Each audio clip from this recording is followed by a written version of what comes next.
Alright everyone, so this is going to be a video over my loadout, what I normally carry, or what all I have, either one. Probably going to do both, but show you what all I have now and what I carried to an airsoft game. Like recently I went to Moosehead Airsoft in Dixon, Tennessee. So and that was quite a bit of fun. So shout out to them. But yeah, I mean, if you want more info on that, just look them up. It's Moosehead Airsoft. But so I'll go ahead and get into this. I had to get a light by the way, so it's be lit fair enough. So the first thing, I guess we'll just start down on this end. We've got a tactical vest. It's blacked out. It's got M4 mags. It can hold up to 6. M4 mags or whatever, it's double stacked. And then I've got two pistol mag holders right here on the vest. I keep my speed loaders in there actually, and there's 3 holders up here. I don't know what that's necessarily for. I've got this with my dead rag that I've got off the unboxing, so I don't have any patches or anything to stick on the Velcro, but got that anyways. I've got this belt that goes around your waist, goes through the vest, clips on through the vest as well. It's got a pistol mag for pretty much anything.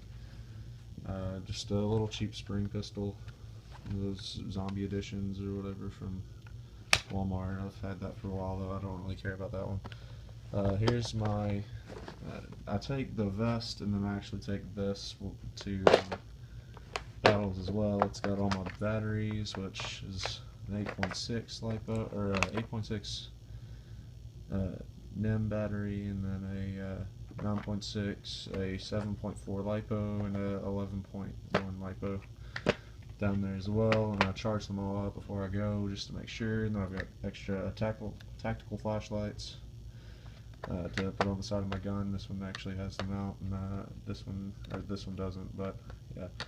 Now I took the sling mount off the front of my Raider so that it wouldn't bounce around everything. Then I've got a bunch of Allen keys down in here just for whatever else I need them for, if I'm going to change out mounts or anything on any of the guns. And here is my ammo canteen, or whatever you want to call it. So whenever I went and played, they allowed me to use these, which are the .23 guns I got for free from Evite, as well as the canteen. I brought some bottles just in case.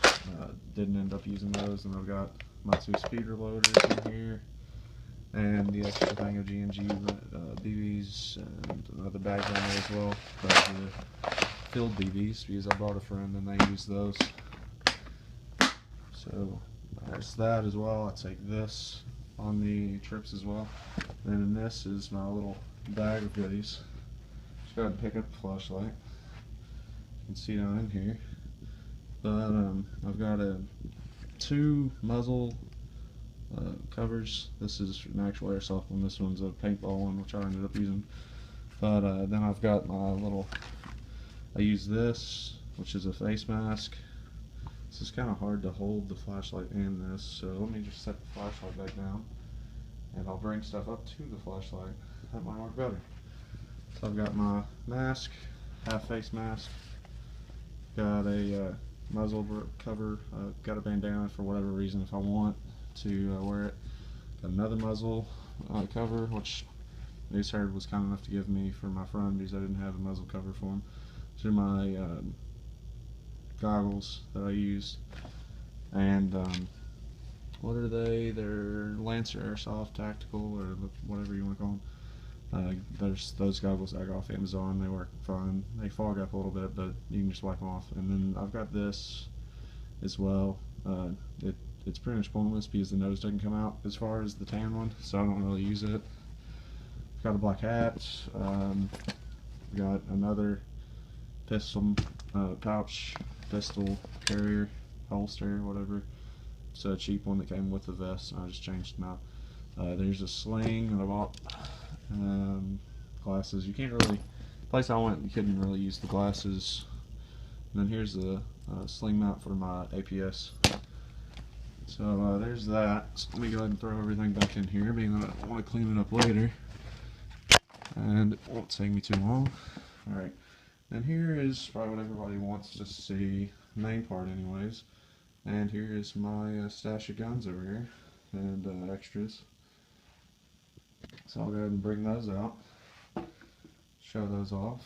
So first thing we've got is the APS ASR 114. Sorry about my bare feet, by the way. But got this gun. I put the scope on it, high-rised it so that I could use goggles with it. Put a suppressor on it, and took the rest of the rails off except for the lower rail because I was changing back and forth with a foregrip. But so I've got this. Haven't done any mods to it other than shaking off the muzzle brake, which I now use on my G&G, which I will be showing next. And here's the G&G Raider, which I have put on the laser sight foregrip with a pressure switch. Set it up here, and so it's got a pressure switch. And I'll swap through the modes of high beam, low beam, and flash. So there's that. It's got the original mag in it, just like the other two guns, but I put the sight that I bought a while ago on this gun, and the laser that I had, and then I bought a flashlight for it as well. And this is what I used at Moosehead. It also has the little orange zip tie on here for the FPS check that they ran. But yeah, so that's the other gun.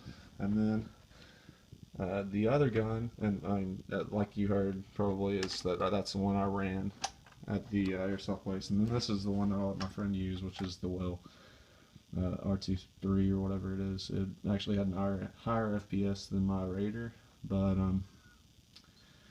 yeah, I mean, it ran fine for the day. I just didn't. The reason I got that Raider is because I didn't really care. I just wanted it under 350 FPS so I can run in indoor games and whatnot. But this has got the original sights on it because I didn't have a spare red dot, and I really didn't do anything to this gun. I just let him use it as is. And by the way, it's really hard to see down the sights in kind of dark areas. And this muzzle is the one for my APS that I originally had. Let me take the flashlight back over here. So this is the muzzle that actually came with my APS originally, and I took the orange muzzle back there off the G&G. All I had to do was take a Dremel and pretty much just grind down until I got into the pin and pull the pin out, and then just take some cloth and wrap it around it and then twist it off, and that got it down to the threads, and then I put this on here. So there's that. That's what it looks like without the orange tip. I had to grind off. There was a guy that asked me about it a while ago, and I was talking to him.